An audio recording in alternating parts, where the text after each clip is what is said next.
what are some of those plants that are anti-inflammatory that have these unique benefits that could be beneficial for longevity and general health purposes? So it's really interesting question. So we started out being really interested in watercress because of these urease enzyme inhibitors, thinking we could block the production of ammonia. But watercress is part of the brassica family. Mm-hmm. So brassica family have things like mustard seed, wasabi, and typically these peppery plants, as well as broccoli, which is in there but isn't peppery. And what's interesting about them is they all have a bit of a defense mechanism, where when you crush them, you'll know that when you chew watercress or chew wasabi, you get a really peppery taste. Yeah. That's a conversion of a group of compounds called glucosinolates, which just sit in one part of the plant. They get mixed with an enzyme called myrosinase, and it makes these anti-inflammatory compounds called isothiocyanates. So we quickly discovered, alongside getting these urease enzyme inhibitors out of watercress, we could also concentrate the amount of isothiocyanates in watercress by crushing it and maturing the juice. Okay. So what we had to do is build and commission our own biorefinery to be able to upregulate watercress's production of these really interesting anti-inflammatory compounds, so that our watercress extract not only blocked the ammonia, but potentially was protective to the skin. And we know that there's lots of research going on with isothiocyanates currently. So if you have a look in the literature, they're really promising anti-inflammatory compounds that could be used for a whole range of things, from inflammatory bowel disease, skin conditions. There's even been implications in their use in Alzheimer's, reducing oxidative stress in the body, which obviously can lead to damaging consequences down the line. And the other interesting thing is the particular isothiocyanate that watercress makes, which is called PEITC, is really good at mopping up ammonia. So the third benefit to us in having this as a potential treatment for nappy rash is any stale urine which is there, which already has ammonia, will react with the isothiocyanates and effectively detoxify it. And the secondary benefit of that is we get rid of the smell. So we're hopeful that we can continue to develop our extract into something which not only prevents the skin damage, and typically, the population who are affected by this, often frail, older adults or babies. They're a vulnerable population. This rash can be really uncomfortable. We're not only protecting the skin, but potentially also alleviating that smell, which for adults can be embarrassing. And obviously for anyone who's changed a nappy, it's not, that ammonia really gets to the back of your nose and you can smell it. So it's really exciting for us. Yeah. And if we just sit with the brassica vegetable sort of array for a moment. So we know that it has these isothiocyanates, this collection of anti-inflammatory compounds. Are there any ways in which we can benefit from those foods simply by eating them? And what kind of doses are we talking about when it comes to just eating them in their raw or mildly cooked form? Yeah, absolutely. So when we were talking before about watercress and you crush it up, and then you get that peppery taste, you're only going to get that with the raw plant. Okay. So if you were to cook or steam watercress, same as if you were to steam wasabi or any of the other brassicas, you knock out that myrosinase enzyme. So while those precursor glucosinolates have some benefit, you're not really getting the full benefit of those isothiocyanates, which are produced by the plants as a stress response. So this comes back to this idea that actually, if you overcook vegetables, you take a lot of the nutrition out. This is perhaps one of those examples where that's the case, where just eating it in its native raw form means you're activating lots of different plant pathways, which the plant uses as a protective mechanism, but which actually also benefit us internally as well.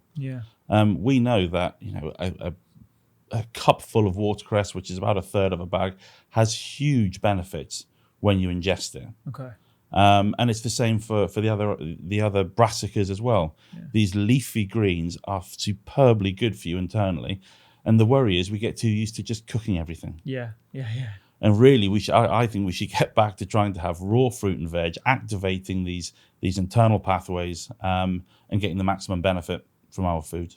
And you're sort of setting a precedent here for the preparation of watercress in this manner. Like there's topical preparations, but I can imagine there's the potential for doing similar things with other members of the brassica family, whether it's cabbage or broccoli or broccoli sprouts, for example. Well, absolutely. So as I mentioned, the isothiocyanate that watercress produces is called PEITC, phenylethyl isothiocyanate. It happens to be really good at being an anti-inflammatory agent, has some antibacterial properties, and one of the things that's being looked at now is its role in regulating skin cancers. So one of the groups we've been working with have shown it can act as what's called an epigenetic regulator. Okay. So it can switch on the death genes of melanoma skin cancer cells and switch off their survival genes. So while your DNA stays the same through your life, you can switch genes on and off, which is a really interesting area of science. It's a bit like the DNA of a caterpillar is the same as a butterfly, but you look at them and they're completely different. You need to switch off the caterpillar, switch on the butterfly genes to obviously make the butterfly. And so for watercress, you have that with PEITC. But if you look at wasabi, the particular isothiocyanate it makes, allyl isothiocyanate, seems to be good at breaking down barriers. So barriers that bacteria make. So in the bladder, you can have these horrible mucus barriers that bacteria make, really difficult to get antibiotics to penetrate. But the allyl isothiocyanate in wasabi has been shown to be able to break down that barrier. So it may well be, and what we're interested in, is could we take lots of combinations of brassicas with all their different isothiocyanates, which have slightly different function, and make unique blends which can target certain conditions within the body. And because they're single compounds, it may be that we can synthesize them. It may be that we can try and mimic what watercress does in terms of activating it with myrosinase. We might be able to do that synthetically, which opens up a whole range of opportunities for targeting different medical conditions based on the chemistry of eating a plant. Yeah. And I think this poses huge opportunities for farmers as well. So the watercress that we get, for example, from the watercress company is often their excess crop. So they have to overproduce by 10 or 20% every day in case there is a sudden surge in demand. So someone makes a watercress salad on a Tuesday evening, everyone goes out on the Wednesday, wants to buy watercress, it has to already be pre-cut. That means there is going to be a waste. And the shelf life is about 9 days refrigerated. Well, we can take that watercress, and when we're doing a production run, we take 300 kilos of it, and then we can turn it into 200 litres of our sterile extract. So what we're doing is making something with value from effectively farmer wastage or farmer excess crop. And our two byproducts, a fibre and a protein, we've got plans for in the future as well. So we're hoping to be zero waste from an excess crop. And if you look at some of the value that we think there could be in mustard seed, in wasabi, in broccoli, we think the same thing could be applied to those.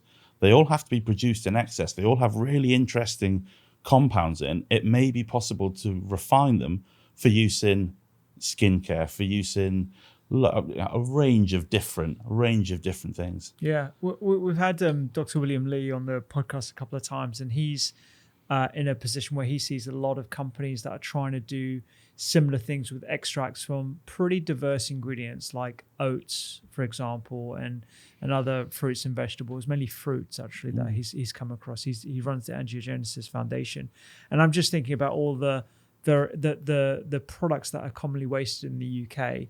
I remember watching a program about leeks. Like they don't use most of the leek. When you go to the supermarket, you've seen them like very nicely trimmed. The outer leaves have been stripped and they're cut pretty much in half, and you're left with this beautifully presented, often wrapped in plastic, unfortunately, leek that you just pick up from the supermarket. But there's a huge amount of waste there. And I just think, within each class of ingredient, the allium vegetables, umbiflorous vegetables, brassica vegetables, there's probably like a universe of compounds that have benefits to humans when concentrated in the way that you've done with your biotech company. Well, absolutely.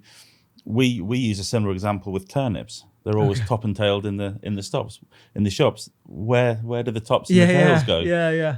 That thick fibrous material could be recycled into something, and I'm sure there are companies out there that are doing that. But we also know there's still an awful lot of wastage of this fresh produce, and I think this idea of almost upcycling the waste raw material into new ingredients, into new healthcare products. I think it's a completely underutilized resource. Yeah. You mentioned sort of the pepperiness of brassica vegetables, and that's sort of giving rise to the isothiocyanates. The other thing that comes to mind are not turnips, is it swede? Swede's quite peppery, and there are a few other ingredients as well that are peppery. Is that always sort of those kind of compounds that are anti-inflammatory? Is there sort of So we haven't looked an awful lot into swedes and turnips. We've really been focused on watercress and kind of branched into the other brassicas. So I couldn't comment on those specifically, but most plants have got something interesting in them. So I wouldn't be surprised if it's a different set of compounds. Has anyone ever looked at it? I don't know. If we can taste it and it's peppery, then it's having a reaction somewhere. So it would be really interesting to know what it's doing. Yeah. Maybe a project for us in the future. I remember reading something around brassica vegetables, particularly broccoli sprout extract, and how that has detoxification characteristics. So there was I think it was a study in China where they got these folks to ingest a broccoli sprout extract, and they measured environmental pollutants in their urine. They found that it upregulated certain enzymes in the liver that led to less environmental pollutants. I think in an environment where we're exposed to so many different things, obesogens, environmental pollutants from smoke, etc., maybe there is a way in which to use supplements in that capacity as well. Is that something that you've looked at, other use cases for watercress as a brassica ingredient? Potentially, yeah. So going back to the ammonia, we know that these isothiocyanates can scavenge ammonia, which is great for nappy rash. There is almost certainly a reason they do that in nature, and it may be to stabilize the ammonia, or it may be to prevent the ammonia doing some damage. But we also know that a lot of these plants are exposed to environmental pollutants, and they have been for millions of years. They have developed through millions of years of evolution defense mechanisms. We can use those defense mechanisms by whether ingesting the plant or by applying it topically. I don't think there's any surprise at all that by ingesting some of these raw plants, particularly brassicas with their flavonoids, polyphenols, things known to be antioxidant, they will protect us in the same way that they've probably been upregulated in the plant to protect them over such a long period of time. Yeah. So you mentioned this property, the urease enzyme inhibition. Are there any other properties that you're using your watercress extracts for? So it's interesting. When we were interested in the urease enzyme inhibition, we also then found that the urea which is in urine, which is what this urease enzyme uses, is also present in sweat. And actually we started to look at sweat rash. And sweat rash is effectively nappy rash, just in other sweatier areas of the body. So often in the groin, in the armpits. And that's why we thought actually a general skincare group of products, creams and lotions, may benefit the general public who maybe have some of these irritated skin conditions. So that's why we launched our Prof Doc skincare range, because we wanted to try and generate some funds to go into the research, but also just to test and see whether our extract was amenable to going into a cream or a lotion. But just because we made the extract, of course, there's no guarantee we can preserve it. Can we make it sterile? Is it stable? Does it go into creams? And we were quite fortunate that it was able to. So we launched our products, and since January, when they've launched, we've had phenomenal feedback. So we've had a lot of people saying it's been beneficial in particularly dry, irritable skin conditions. So eczema has been referenced an awful lot. And we always have to caveat and say we won't and we can't make medical claims, because we're a plant extract. We're well aware of the MHRA rules. We don't want to step outside of those. But with me, with my CEO of a kind of biotech company hat on, we have found something really exciting for these skin conditions, and we're going to continue developing our extracts. And if it means that we have to synthesize compounds that we identify or replicate synthetically chemical pathways from watercress to make new medicines, that's a route we'll go down. But certainly people with sweat rash and eczema are reporting really good outcomes. Now, we're also aware that the urease enzymes involved in lots of other conditions as well. So the stinging and burning that typically ladies will get who've got urinary tract infections, the majority of the time that is urease from Proteus or Klebsiella or a similar bacteria making ammonia, and it's effectively like a nappy rash process but in the bladder. That's why you get the pain in your pelvis, that's why you get the burning, the stinging, the bladder gets irritable, so you go to have a wee all the time. And we strongly believe that the best way of treating these sorts of urinary tract infections in the future is not throwing antibiotics at people, which then decimates your microbiome in your skin, in your gut, can often then lead to people getting secondary infections like thrush, but just target the urease enzyme. So we're now doing a program of work looking at how we can get our specific combination of urease inhibitors to be excreted by the kidneys and get them past the gut, get them into the kidneys to see whether we can then rein back in those symptoms. Because if we can do that as a mechanism to prevent the symptoms, we also don't provide an evolutionary stressor for bugs to have antimicrobial resistance. Yeah. And we know that the urease enzyme, the structure of it, is really well preserved across nature. So if you look at it in bacteria in the soil or in the bladder or on the skin, it's very, very similar, which suggests that there's only certain conformations that will actually work for bacteria. So if you manage to inhibit it, it can't really evolve a change to that enzyme, if that makes sense. Otherwise, we would see lots and lots and lots of different types. So we think potentially for urinary tract infections, this could be a really neat antibiotic alternative to rein in the bugs that are producing ammonia as an alternative to antibiotic therapy. And it's a completely different way of looking at treating infections. It's more about re-establishing a microbiome. We know that in most women over 60, for example, they have bugs that sit in their bladder. And they just sit there, they feed off some of the sugars, they feed off some of the amino acids, and they don't cause any problems. For whatever reason, at some point, that microbiome becomes altered and the bugs start competing. And some of them make ammonia, and then you get urinary tract infections. The bugs that have urease use the ammonia to colonize areas and outcompete. So if you knock out the urease, you can actually just re-establish the microbiome. Then you've protected your gut. Then you've protected your skin. Then you're not going to get secondary infections. And it means when you do have a really severe infection in the future, you've not been exposed to half a dozen antibiotics. So you may have better sensitivity to that. So we're really excited by that. That's a program of work that we're probably going to be looking at over the next 5 or 10 years. We've got really good knowledge now about how we can knock out this urease enzyme. And I mentioned urinary tract infections. It's the same thing with kidney stones. So the same bugs that make ammonia raise the pH in the urine. Calcium, phosphate, they come out of solution, they form crystals. That's where you get struvite kidney stones from. Some of the consequences of liver cirrhosis, where people turn yellow and get jaundice, and they get a syndrome called hepatic encephalopathy. A lot of that's driven by ammonia. And a lot of that ammonia in the gut is from urease. So by inhibiting the urease enzyme, we can potentially help in a range of conditions. And our key piece of work at the minute is a bug in the stomach called Helicobacter pylori. So that buries itself in the stomach wall and it produces ammonia on its cell surface through the urease enzyme. And the ammonia damages the stomach wall. And with all that chronic inflammation, at some point, one of the cells of your stomach makes a mistake. And the majority of gastric cancers are therefore due to Helicobacter pylori.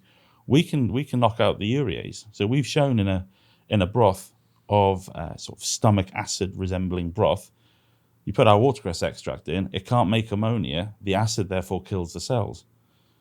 So for us, we're really excited that this idea of starting with nappy rash is just going to open the door to all these other urease-driven conditions. And with Helicobacter pylori, if we can effectively inhibit it, it's responsible currently for 85 million cases of gastric cancer every year. So we could have huge effects in the future, and that's just around urease. You take the separate story of the isothiocyanates, their anti-inflammatory function, and the literature which is coming out. We think we're kind of at the tip of the iceberg of new medicine, new antibiotic alternative discoveries, which could be revolutionary. I mean, that's what we're striving for, and it does sound a little bit far-fetched, and we recognise it does, but we have come a long way in the last few years. And actually, you look where most antibiotics and most medicines came from. It's plants. Yeah. I know. It's almost like you've got the pharmaceutical world, which is synthetic, but it has the origins in plants, and you have the phytoceutical world, which is something that you could probably class this into, right? Like phyto being the chemicals you find in plants. One of the sort of pushbacks I get whenever I talk about this sort of area of future medicines is it's okay if you can replicate that in a model and then pour over an extract that you've isolated from an ingredient or whatever. But how do you deliver that to the point where it's actually going to be useful in the body? So if we use the example of a UTI where you have a bacteria that's sort of attached to the wall that's causing all the inflammation, etc., what sort of delivery mechanism would you postulate using watercress extract would manage to get to the bladder, the area where it could potentially have that effect? Well, that's sort of what we're looking at now, and that's where the next step of the puzzle for us really lies. So we know that a lot of compounds are going to be modified or destroyed or changed into other things when you swallow them because of the acidity of the stomach and all the other bacteria that are in there, and all the thousands, millions of chemical reactions happening in the gut. So you think, well, how do we get something through the gut, then past the liver, then keep it in the bloodstream, then it has to be excreted by the kidneys, and then all of a sudden kind of jump into action? Sure, yeah. That's the bit which we need to try and understand. Yeah. But we're fortunate that there are various urease inhibitors in watercress, so there's going to be a little bit of trial and error here around testing things, and there are novel delivery mechanisms that we're looking at, so you can skip parts of the body quite effectively, and it's part of the game. We just have to do it one step at a time. How do we get it absorbed into the bloodstream past the liver? First step. Okay, it's in there.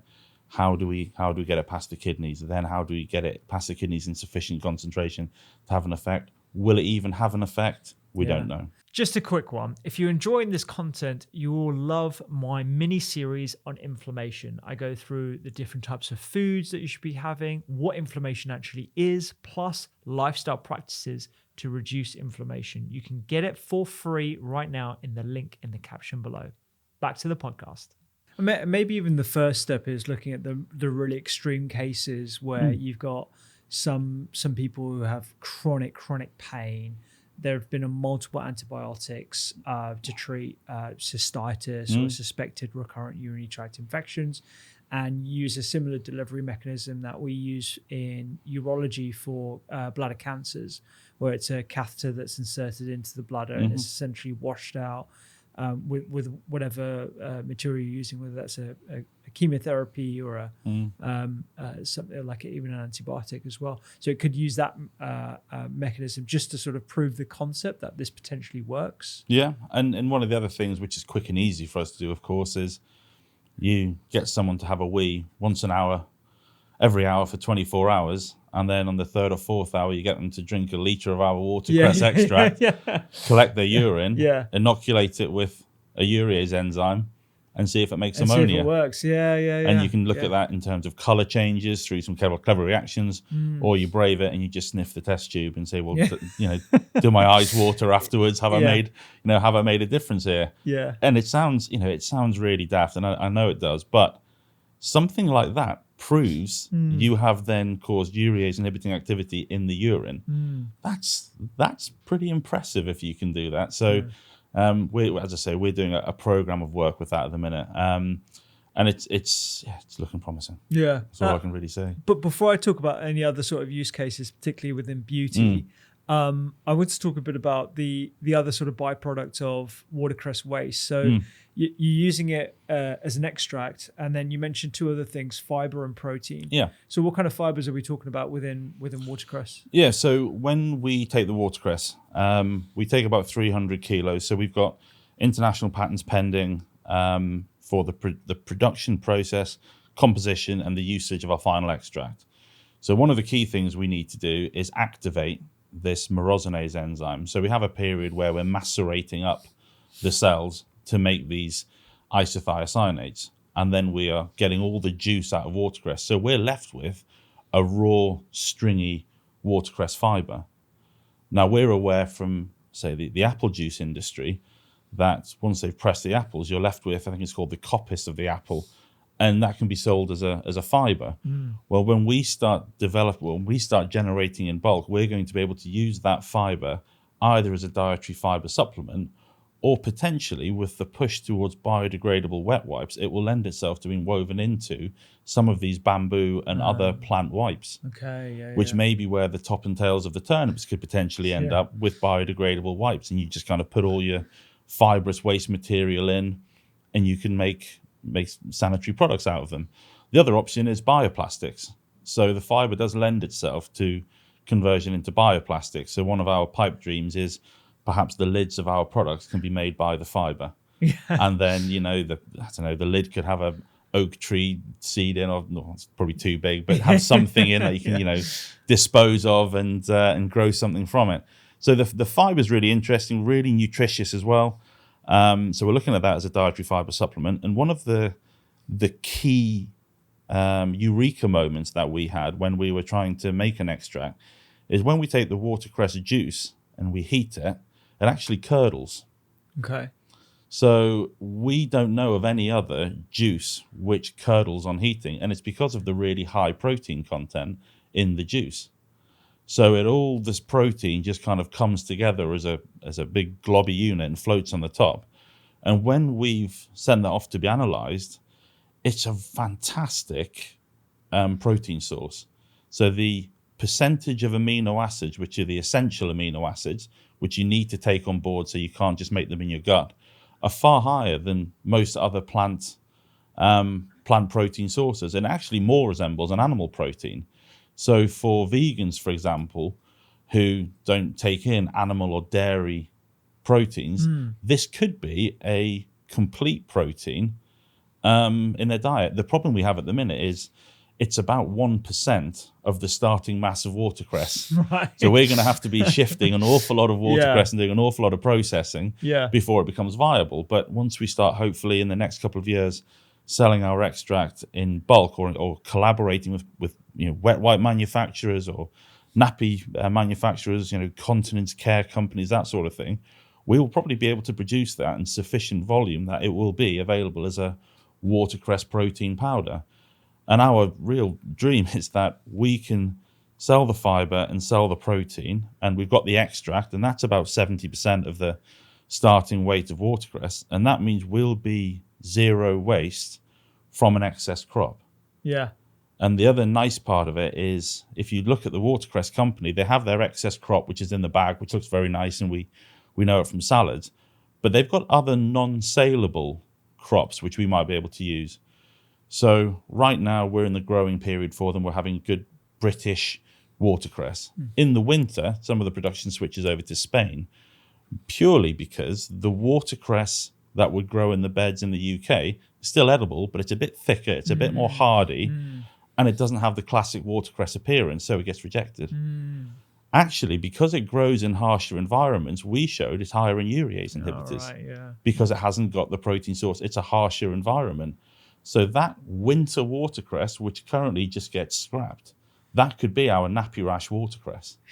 And then in the summer, if we've had a good summer for growing watercress this year, we've had lots of good weather and we've had lots of rain. So some of the watercress is left to flower because the crop isn't needed. Now, the flowering watercress you can eat. But again, the shops won't take it because there is a picture of what watercress should look like. So what we know now is that the flowers have got more of these glucosinolates in, which are the precursors to those isothiocyanates. So we could come along and take the top 4 or 5 inches off that watercress, have all the flowers, and then we have a super isothiocyanate-rich extract, which is potentially going to have higher anti-inflammatory properties. So that might be our, let's say, hopefully in the future, if we can get a license, eczema product, or should we say, for safety, our dry, irritated skin extract. So it may be that there's 3 or 4 different stages throughout the year where we can target watercress based on how it inherently changes its chemistry to make for us to make it for different uses. And all those are currently excess crops as well.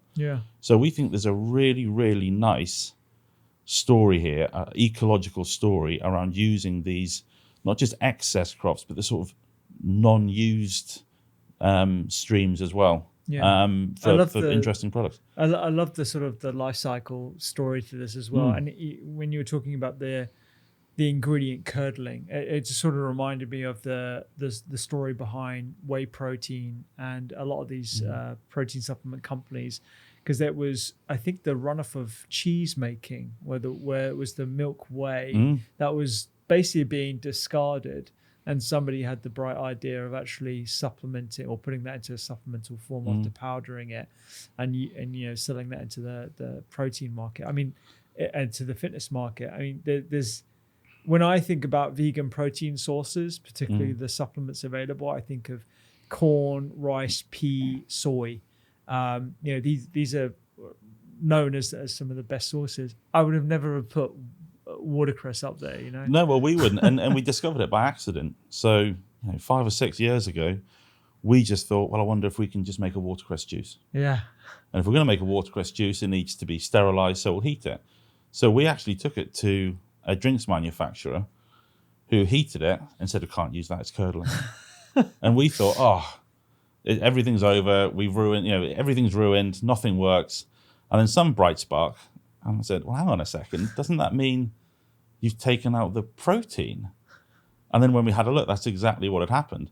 One of the things we're now interested in is whether we can get this protein out in its native form. Because it curdles, it might be a good egg alternative in cooking. If you think about scrambled egg, it all comes together and it binds ingredients. If you watch our watercress juice, when it's heated, it does exactly the same thing. We end up with bright green scrambled egg. Oh my God.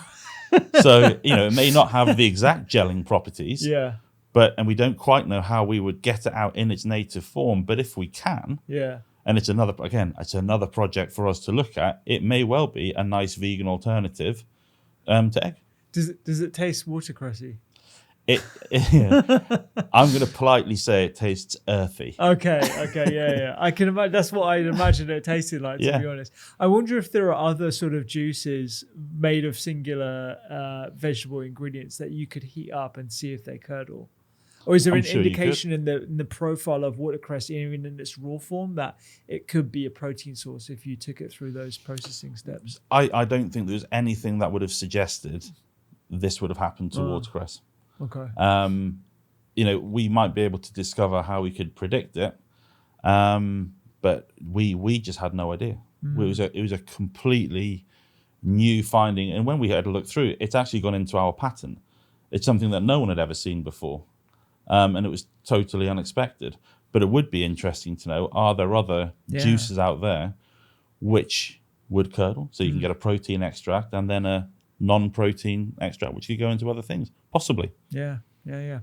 Forgive my ignorance on the trial side of things, but let's say you wanted to demonstrate watercress extract in a lotion or serum as having anti-eczema or anti-dermatitis properties.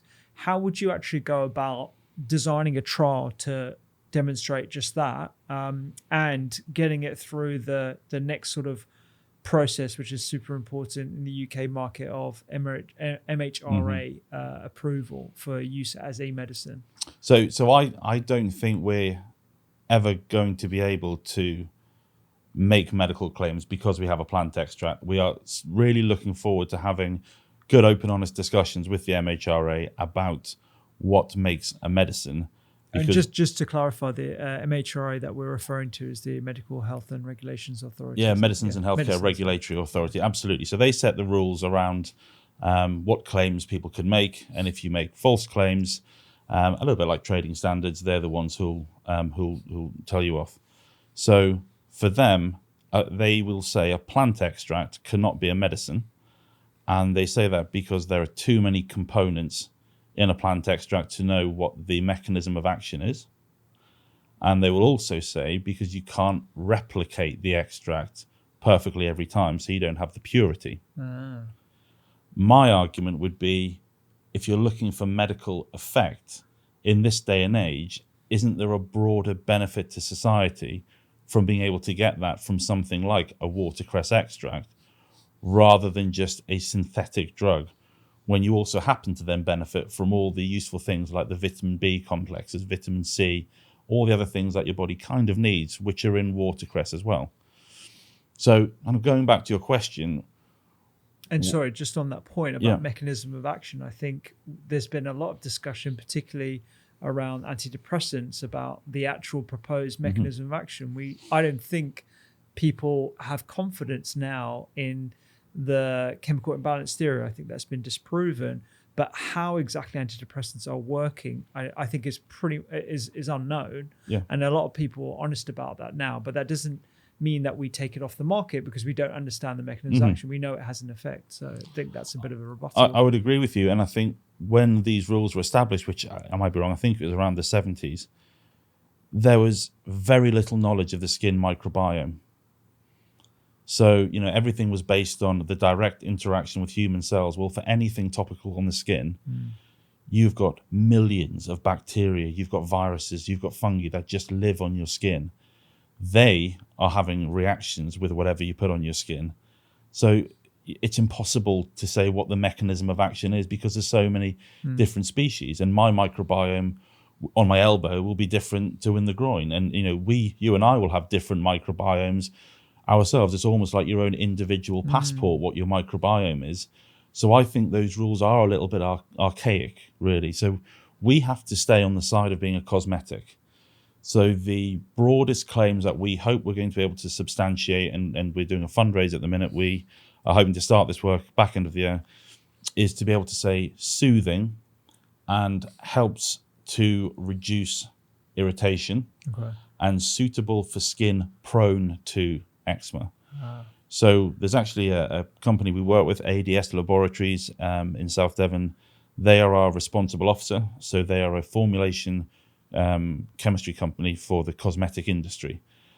So they can do the trials which will substantiate those claims. So we have them for the extract. We now just need to do them for our individual products. So the barrier cream, the cream, the spray, and the serum as well. And for now, that's where we'll probably stop until we get to the point where we've got more evidence that we've got really good, compelling reason to spend the money to synthesize the compounds and then go after proper drug discovery routes, which of course will be very expensive, and we'll have lots of probably other people looking over our shoulders, but we can see a clear pathway to do it. So for now, this is still very much proof of concept, and we're hoping to improve the extract all the time, looking at this flowering crop, looking at the overwintered crop, but stay very much within the confines of being a cosmetic.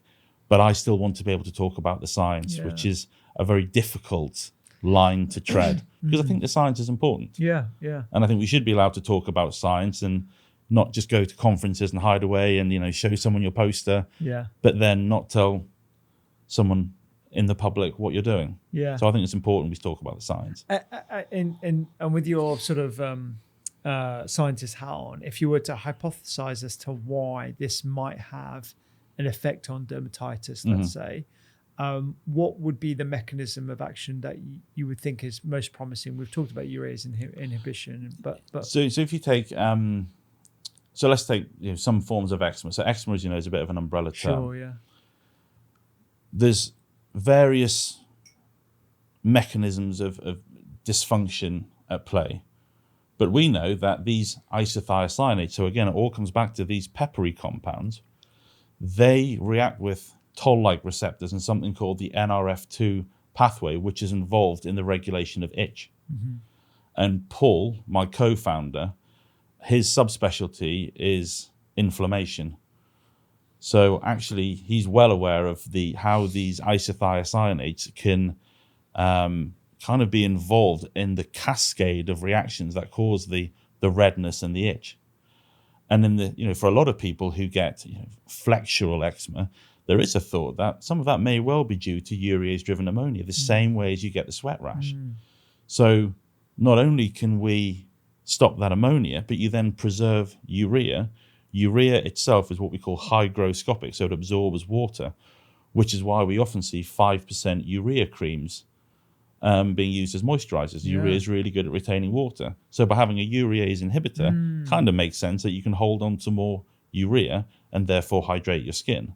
Plus the fact, with our barrier cream, we've worked hard to make a non-petroleum based jelly barrier using waxes and butters to, again, trap in that moisture. And we've got absolutely no doubt there will be other mechanisms that we haven't understood yet. The isothiocyanate mechanism and the urea preservation mechanism, two really plausible ones. We're sure there's going to be more, and we just haven't discovered them yet. So again, part of our work going forward is to do more in-depth chemical analysis of our extract and of extracts in flowering watercress, winter watercress, watercress in Spain, and just look at how that composition changes and just see if we get any clues as to some of these other mechanisms which may be responsible for the benefit we're having in skin. What I tend to see in the market these days is a sort of a natural attraction to plant-based, whether it's a spray that you wipe down your kitchen worktop with, or you have like shampoos with different types of plants and that kind of stuff.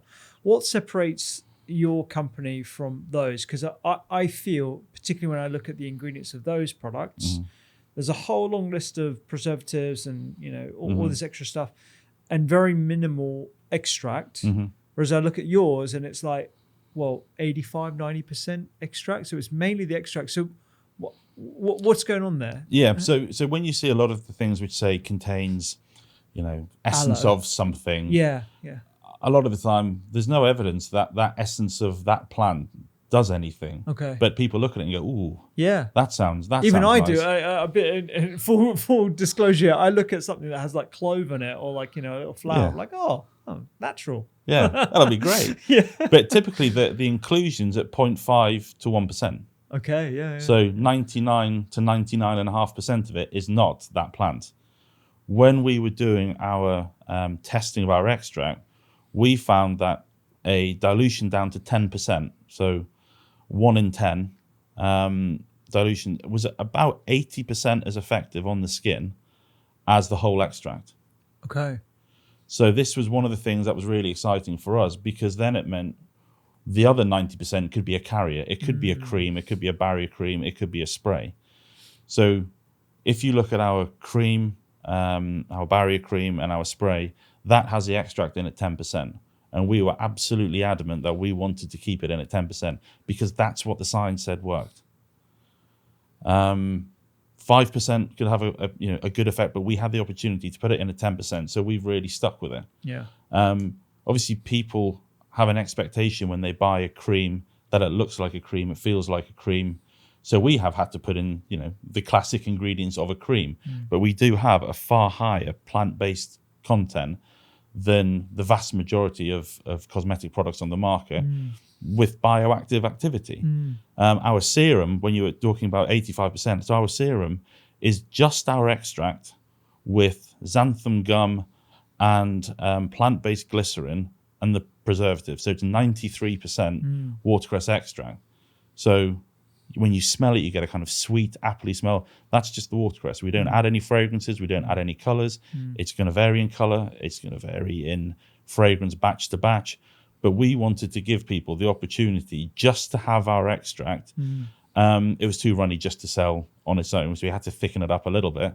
But it's the highest plant-based content of anything available on the market as far as we're aware, unless you go and make your own juice. And we had to put a preservative in, like any juice or vegetable matter. It has sugars in, it has amino acids in, it has things in that bugs like. So we've got as mild a preservative as we can, which is in at 1%.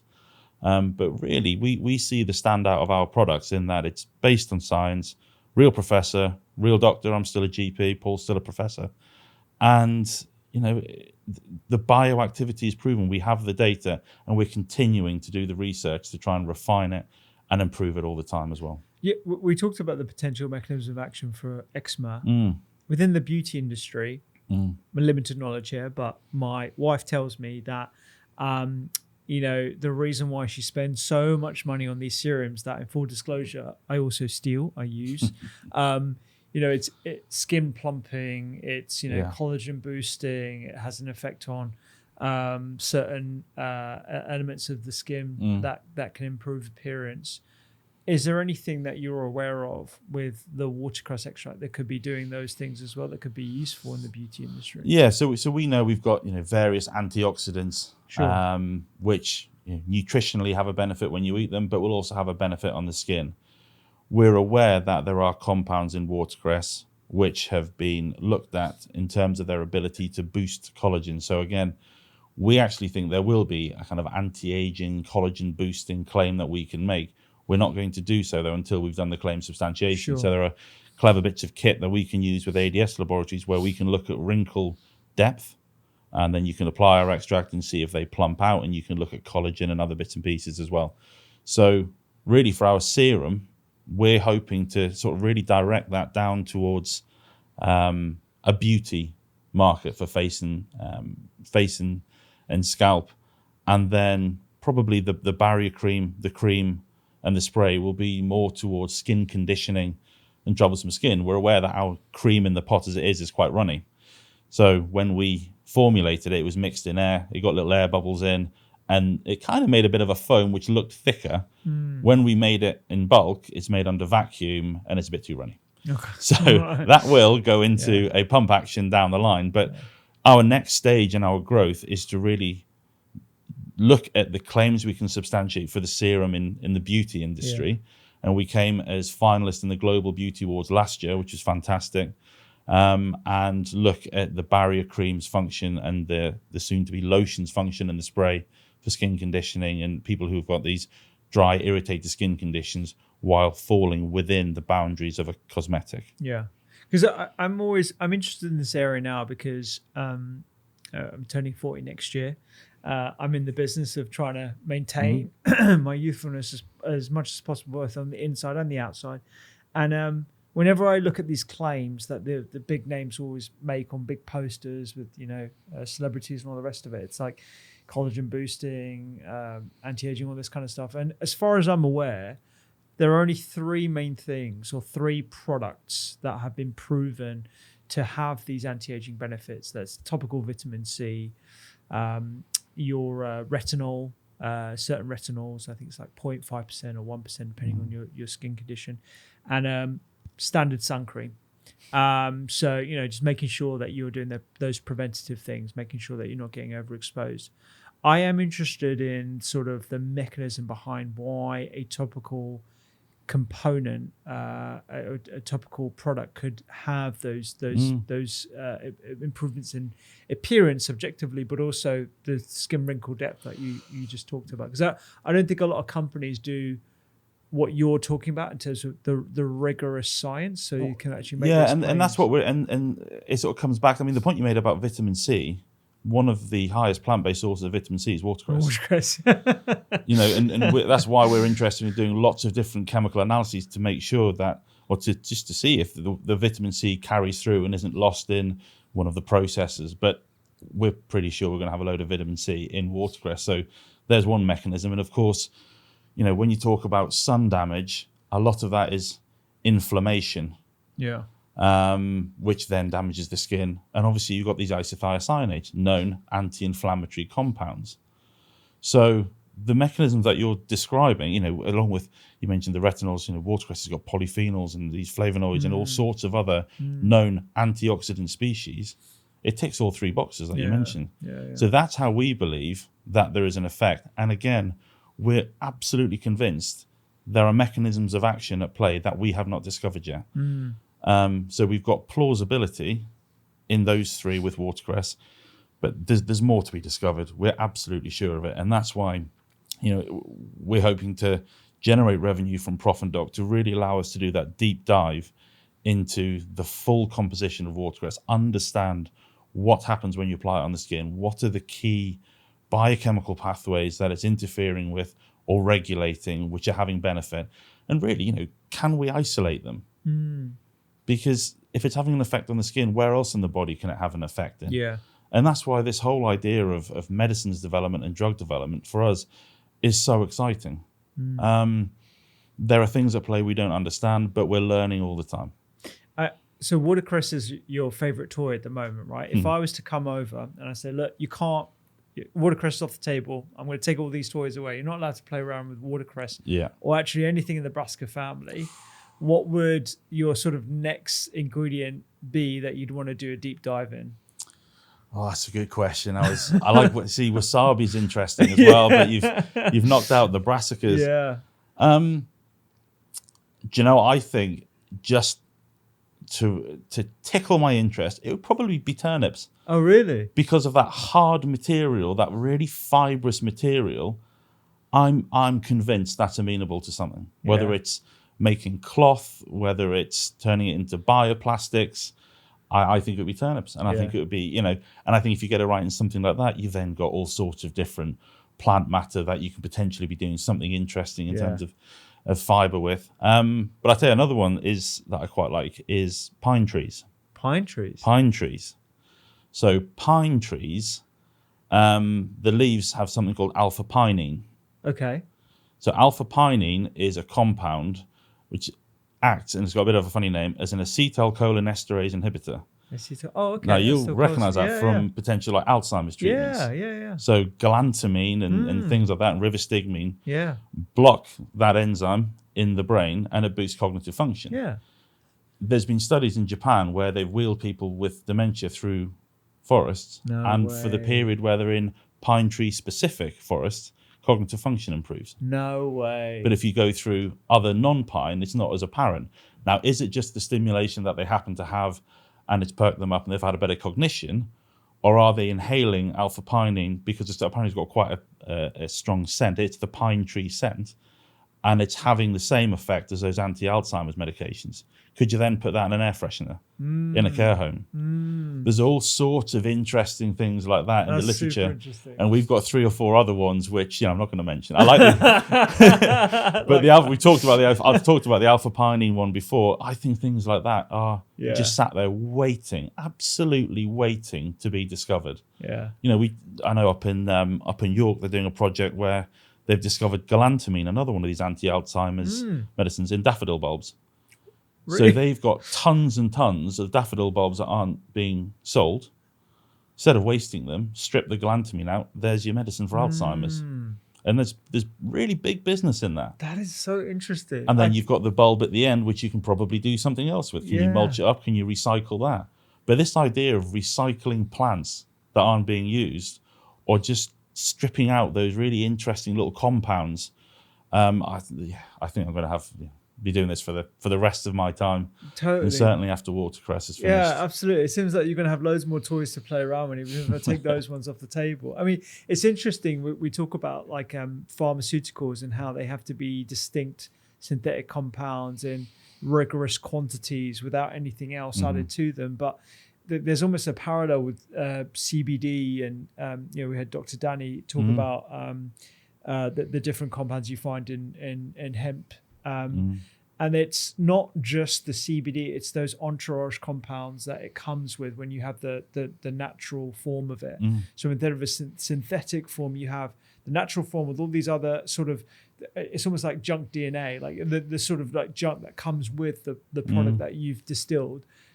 Those are definitely having impact as well. It's a combination effect. Well, I completely agree. And I think you've got to ask yourself, what's the most important endpoint? And it's to benefit people. And if the rules aren't allowing us to benefit people, don't we have to start questioning questioning the rules. I mean, you know, if we can't, for example, let's say the rules stay as they are, the other thing which is on our side are the huge developments in vertical farming and hydroponics. Yeah. We may well be able to grow genetic clones of watercress in perfect conditions that we can start getting a pretty pure extract.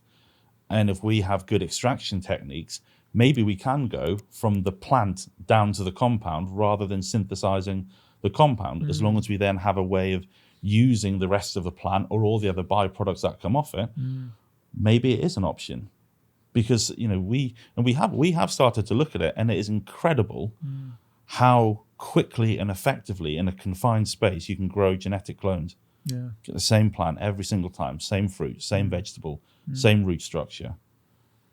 Maybe that's a way forward. Mate, this is fascinating. I love doing pods like this where I get to put a spotlight and just some incredible people, and the fact that, you know, you're a fellow medic and you're on the clinical entrepreneurship program. We know each other a few years now. Like, it's just great to see the sort of the trajectory, the growth, and what you've been able to achieve with the commercial arm of the company, but still deeply rooted in the science. It's great to see that passion come through. So I appreciate you coming on. This has been fascinating. No, thank you very much. I mean, you know, the next 6 months for us are going to be particularly exciting. We've signed 2 international distribution agreements in the last month. So we've just had some extract being shipped over, some of the Prof Doc products being shipped over to the Cayman Islands, and we've got some others lined up for Hong Kong and Singapore through another distribution agreement. And we're hopefully not far away from signing a bulk extract export contract for a continence project as well with a well-known company. So it's looking bright for us. Yeah. I want to see watercress extract like in everything. Watercress juice.